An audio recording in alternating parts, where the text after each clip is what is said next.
मरतबा आवाज़ बुलंद सलावत।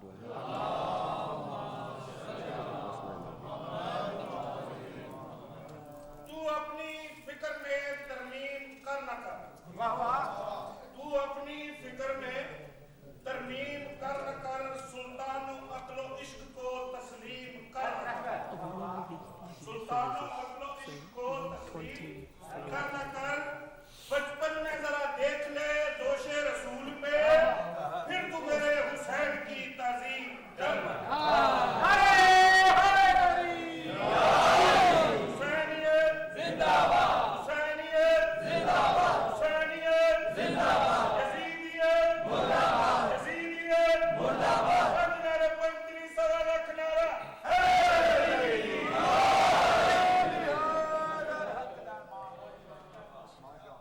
أعوذ بالله من الشيطان اللعين الرجيم.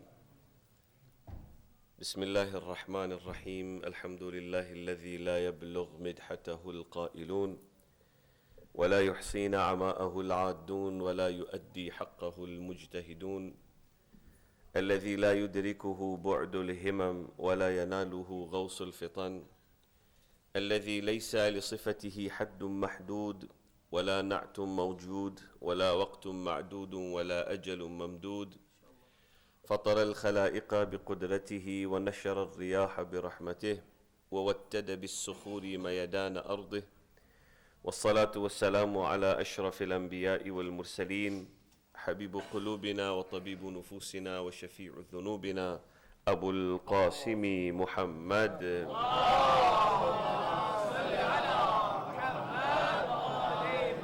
وعلى أهل بيته الطيبين الطاهرين المعصومين الذين أذهب الله عنهم الرجس وطهرهم تطهيرا.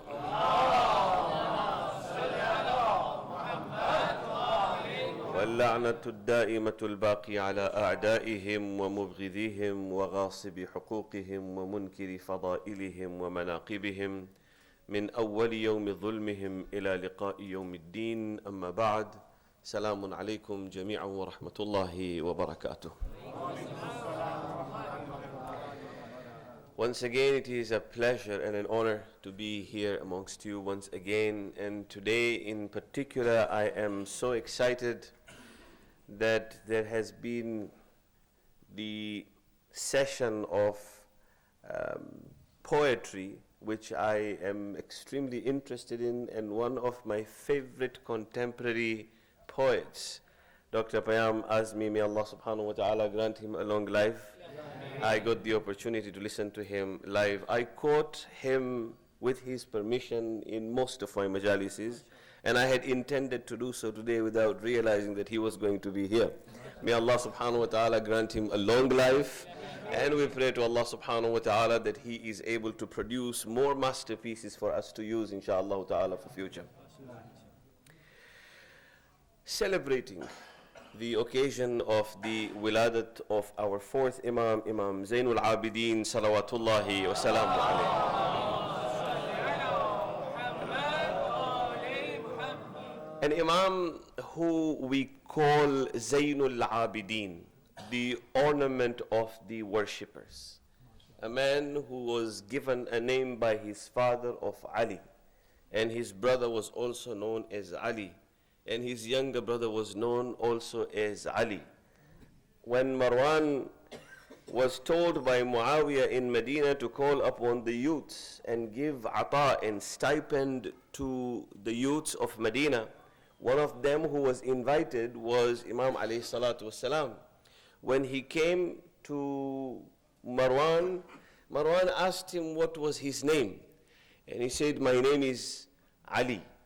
He says, "What is your brother's name?" And he says, "My brother's name is Ali." He says, "What was wrong with your father?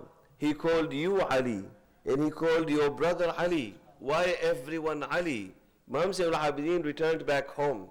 Upon his return, he spoke to Imam Hussein alayhi salam, and he says, "Father, this is what transpired today." He says, "If Allah subhanahu wa ta'ala had granted me 100 sons, I would have called each one of them Ali."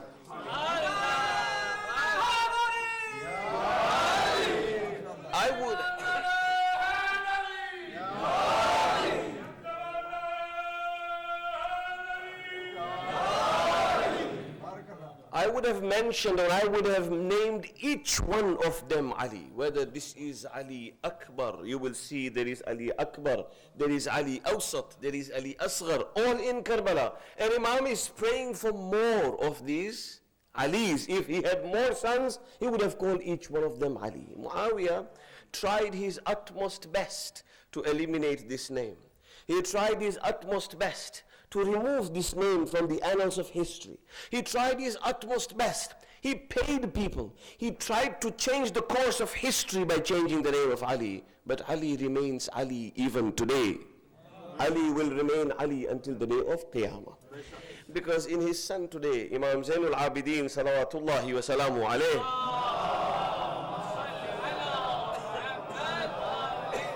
what I wish to do in the few minutes that I have is make a presentation of a contribution, an illustrious life of this Imam, which we do listen to, but sometimes we listen to it as a tragic event only.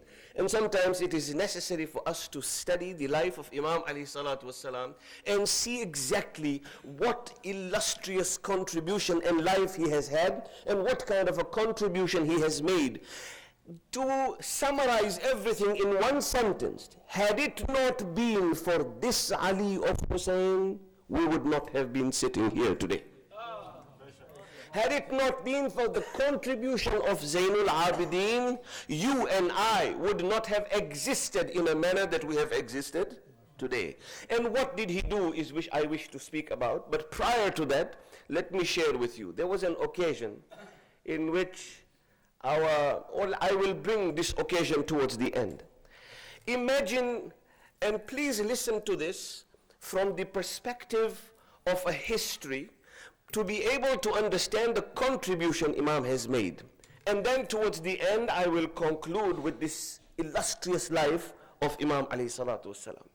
Imagine a man who is assuming the office of Imamah, who is becoming an Imam. I want you to imagine the circumstance in which he took the authority of Imamah from his father Hussein ibn Ali. It was a night of Shami Ghariba. No Imam previously or after has received or assumed the office of Imamah in more tragic circumstances than Imam Zainul Abidin alayhi salam. He had to see the head of his father on a lance. On that very day, when he takes the office of Imamah, the responsibility of being the Imam and the leader of the time, he sees the head of his father on a lance. He sees his aunt unveiled. He sees his sister slapped. He sees the family members in a very terrible state. At that time, he assumes the office of Imamah. He is now the Imam of the time. Immediately after the event of Karbala, the biggest chaos or the biggest confusion amongst the Muslim Ummah was such that the third Imam had given his life in Karbala together with 18 members of Banu Hashim, a total of 72 people or 112 people who had given their lives in the name of Imam Hussein alayhi salam. There is a state of confusion within the Shia community. The Shia community is a total state of disarray. Their Imam has been taken captive.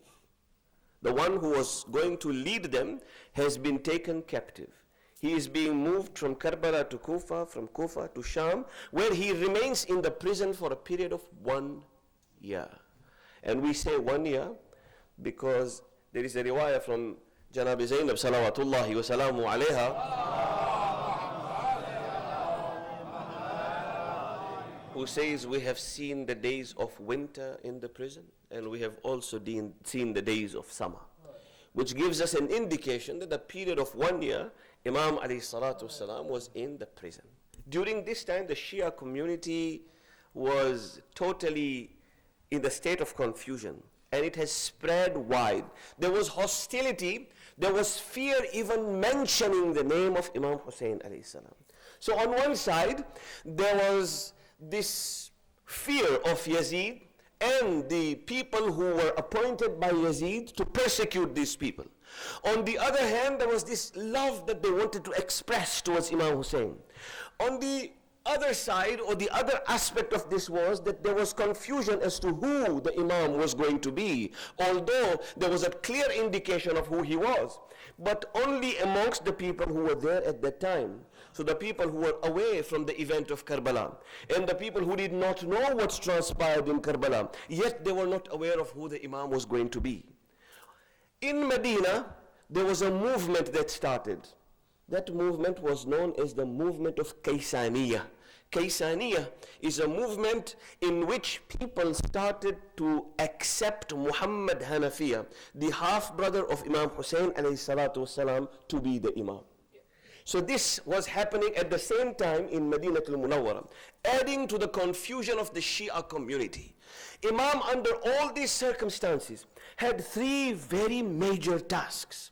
The first task of the Imam was to establish his imamat amongst the people, to make the people see that he is the rightful appointed Imam and the designated Imam and the one who is mansus min Allah, one who has been given the authority by Allah subhanahu wa ta'ala. But from the prison, this was not going to be an easy task. The second task of the Imam was to mobilize the Shias who were living in the state of fear, to bring them so that he could accomplish the third task, and the third task was to then give them the knowledge of Muhammad and Ali Muhammad alayhi salatu wasalam, for them to take the flag forward until the day of judgment. These were three major tasks in the hands of Imam alayhi salatu wasalam. So the first one needed to be for him to establish his imamah. How was this established? It began as a family feud. I do not wish to go into the annals of history where there is some sort of controversy regarding some aspects of history. We will leave that part. So Muhammad Hanafiya is being followed by a group of people who are claiming him to be the Imam. Muhammad Hanafiya has no such intentions himself. According to one part of history, he has no such intentions himself. Mukhtar al-Thaqafi started actually working for Muhammad Hanafiya, then he started working for the fourth Imam alayhi salatu wasalam. So here there was this movement of Kaysaniya. Here Imam is in the prison. What does the Imam do? He waits for a period of 1 year. But during this wait, Imam needs to make sure that he is explaining to the people of who he is. So whether it was in the Darbar of Ibn Ziyad, or whether it was in the path to go towards Sham, or whether it was in the Darbar of Sham, he continuously talked to the people and told them who he was. Let me give you an example. In the Darbar of Sham, for example, when it comes to the Darbar of Sham, he tells people at the time when people come to abuse him, at the time when people have thrown stones at him, at the time when this family of the Holy Prophet has been called Baghi, at the time when this family of the Holy Prophet is being abused by the people, under those circumstances, Imam stands up. Imagine this man who is heavily chained, whose sisters and mothers are unveiled, who has been brought and insulted before the people. Imagine this man standing up and saying, "O people, man arafani faqad arafani." Those who know me, know me. وَمَنْ لَمْ يَعْرِفْنِي أَنْبَأْتُهُ بِحَسَبِي وَنَسَبِي. And those who do not know me, let me tell you of my nobility. Let me tell you of my ancestry as to who I am. أَنَا ابْنُ مَكَّةَ وَمِنَا. I am the son of Makkah and Mina. I am the son of Zamzam and Safa. I am the son of the one who was taken for a tour in the heavens by Allah subhanahu wa ta'ala. And he carries on speaking about the symbolism that are dear to the Muslim Ummah. The Muslim Ummah is close to these symbols. He kept on telling these people who he was, so that they understand what family he comes from. When he reaches Medina, this khutbah is one of the most interesting khutbahs, which I will bypass. I would have wanted to speak more about this khutbah, but I will bypass. I will move to the time when Imam comes to Madinatul Munawwara. He arrives in Medina. There is a family feud, or it is presented as a family feud between Muhammad Hanafiya and Imam. They go to Makkah and they decide to ask Hajar Aswad, who is the Imam? And this is a very interesting incident. They go to Hajar Aswad, both Imam Zain al-Abidin as well as Muhammad Hanafiya, they go to Hajar Aswad. Why Hajar Aswad? Because the people from far and wide were present there to witness what was going on. And the people who were going back from Hajj were going to mention to other people of who the Imam was. So the strategy was one of the most powerful, wonderful, and apt strategies. Imam alayhi salatu wasalam went, and both his uncle and him, they both went, and it was sorted out that Imam was the Imam of that time. You know, Farazdaq is a poet. You have heard of Farazdaq. You have heard of his name. Farazdaq was one of the wonderful poets and a very literate individual. He writes poem about Imam Zayn al-Abidin. One day, Hisham ibn Abdul Malik performing Hajj pretends not to recognize Imam Zayn al-Abidin. He acts dumb, and I'm using this word deliberately. Hisham ibn Abdul Malik acts dumb. He does not want to show to the people that he knows this man. You know why? Because he sees himself in a point or place of authority, and he does not want to recognize the Imam in the place of authority. So he asks the question, who is this man for whom people are moving away to kiss Hajar Aswad?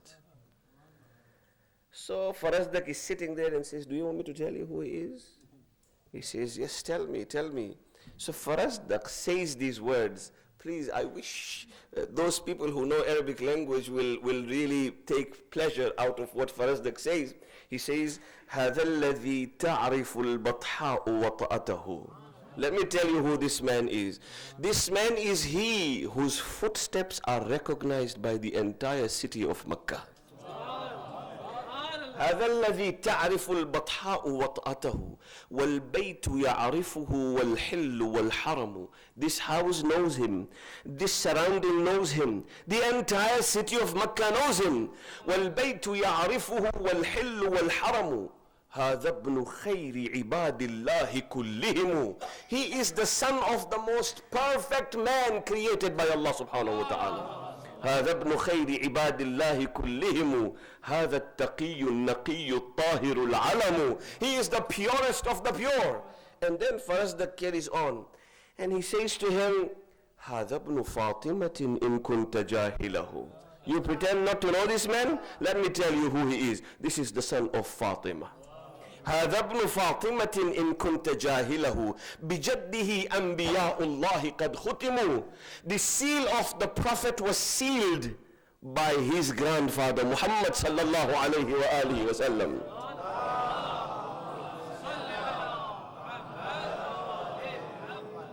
بجده أنبياء الله قد ختموا. And it says إذا رأته قريش قال قائلها. You pretend not to know him, right?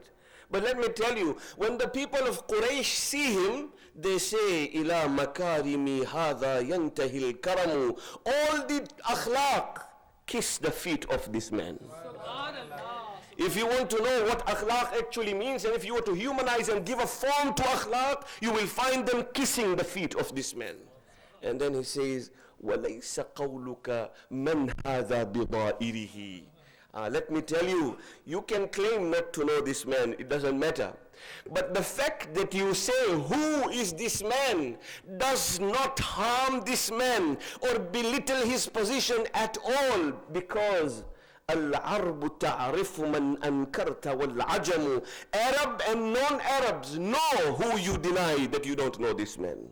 They know this man. And then he says, regarding one akhlaq of this man, I will tell you. He says, this man ما قال لا قط إلا في تشهده. This man has never said no. He has never said la. In his life, he has never said la, but he has said it only on one occasion. ما قال لا إلا في تشهده. He says la only when he recites tashahhud. أشهد أن لا إله إلا الله. Other than that, he doesn't say la. Meaning to say, when anyone comes to him for any assistance, this man does not know how to say no. He is always there to assist them. ما قال لا قط إلا في تشهده ولولا التشهد كان لاؤه نعم. And had it not been for tashahhud, then you would never have heard the word la from the tongue of this man. So this is what Imam is. Now, he established his position of imama. I have to move quickly, I have 10 minutes. He establishes his position of imama. He tells people now know that the fourth imam is he. How does he mobilize the Shia community? These are the contributions of the imam that we must not forget under any circumstances. How does he mobilize the Shia community, those that have spread far and wide? How does he mobilize them? He brings them in a platform, in a manner which does not attract attention. So Imam grieves for what happened in Karbala. He then establishes this institution of Azadari. In which way? When people ask him to come to their house for marriage, for example, he says, I will. Is it possible for you to make a remembrance of my father who was brutally massacred without water? Then I will come to your house. He attends the houses of the people. He weeps. Which man will stop you from weeping when you are grieving on some major tragedy that has occurred to you? None. Without attracting attention, he started establishing this Azadari. The Azadari brought people together. It mobilized the people. It brought the people together in one particular place. Through there, he started giving the instructions. So mobilizing the Shia community and then preparing them for the times to come was one of the greatest responsibilities of Imam Zain al-Abidin salawatullahi wa salamu alayhi.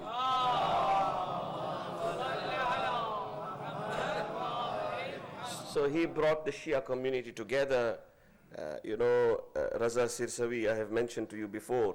Raza Sirsawi, in one of his, may Allah subhanahu wa ta'ala grant him a long life, inshaAllah ta'ala. In one of his poems, Raza Sirsawi sahab says, Muttahid rakhe hai, kul qawm ko tasbih aza. He says the community is united because of the rosary of Azadari. मुत्तहिद रखे है कुल कौम को तस्बीह अज़ा door टूटेगी तो दाने भी बिखर जाएंगे. If the string of Azadari is to break, then everything will be scattered. We will all be scattered. मुत्तहिद रखे है कुल कौम को तस्बीह अज़ा डोर टूटेगी तो दाने भी बिखर जाएंगे. मछलियां रह नहीं सकती कभी पानी के बगैर. हम जुदा होंगे गमे शह से तो मर जाएंगे.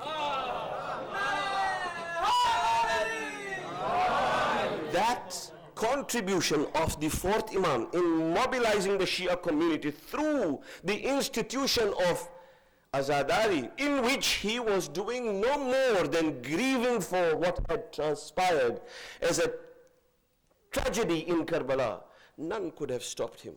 People used to cover because of his weeping and grieving, people used to cover the animals when Imam alayhi salatu wasalam used to pass, if you remember, which we hear only as part of the Masa'ib.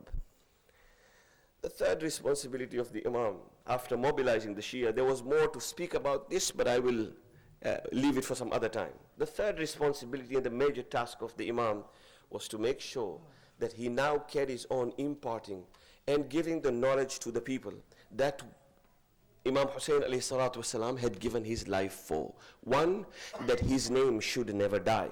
Two, that the sunnah of the Holy Prophet of Islam should never be violated. Three, that they must never forget the blood of Hussein and what he did for Islam. So to be able to do that, he needed to establish something through which he was able to reach out to each and every one of them. So we have today works of Imam alayhi salatu wasalam before us. One of them is known as Sahifa as-Sajjadiyah. Through supplications, and if you go through Sahifa as-Sajjadiyah, please do and make a pledge to the fourth Imam today. You know, when I have mentioned this probably before, I don't know, but you know what Kushali actually means? To come and celebrate a wiladat, you know what it means? It doesn't mean to just come and sit here and remember the Imam and then go back home. No, it is to come and take a lesson from the Imam, apply that one lesson into my life, come back the following year and celebrate it with the Imam alayhi salam. That I was able to take one lesson and I applied it into my life. Make a pledge today that you will read one dua of Sahifa Sajjadiyah. Just one. Until next year. Just one, just one. And you will see an ocean of ilm, knowledge and ma'rifah before you. You will find yourself in a state where you are soaring to the beloved, whether it is philosophy, whether it is psychology, whether it is supplication, esoteric understanding, whether it is exoteric understanding, you will find, or any political principles, you will find it in the dua of Imam As-Sajjad, salawatullahi wa salamu alayhi.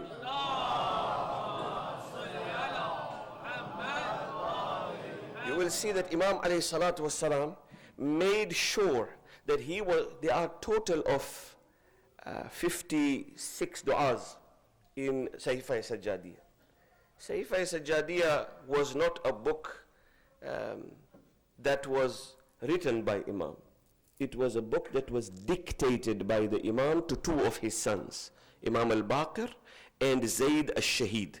These are the two sons who actually took the dictation of Sahifa Sajjadiyah. The one that Imam al-Baqir had written is said to be with the 12th Imam alayhi salatu wasalam. The one that Zayd al-Shahid has written is in the Vatican in Italy, the photocopy of which is even not allowed for us to take.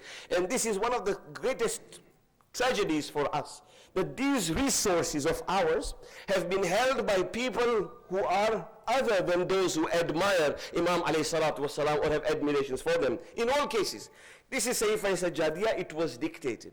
When for the first time Ayatollah Shahabuddin Marashi Najafi sent this book to the University of Al-Azhar, to the Sheikh known as Sheikh Al-Tantawi in the University of Al-Azhar, he looked at this book, mesmerized by it, cannot wait to talk about it. Eventually he wrote an article on it, and he says, I cannot believe that the Muslim Ummah does not know this heritage of Rasulullah and Ali Rasulullah. It doesn't know. But let me tell you, every time I read this book, I find فوق كلام المخلوق دون كلام البشر.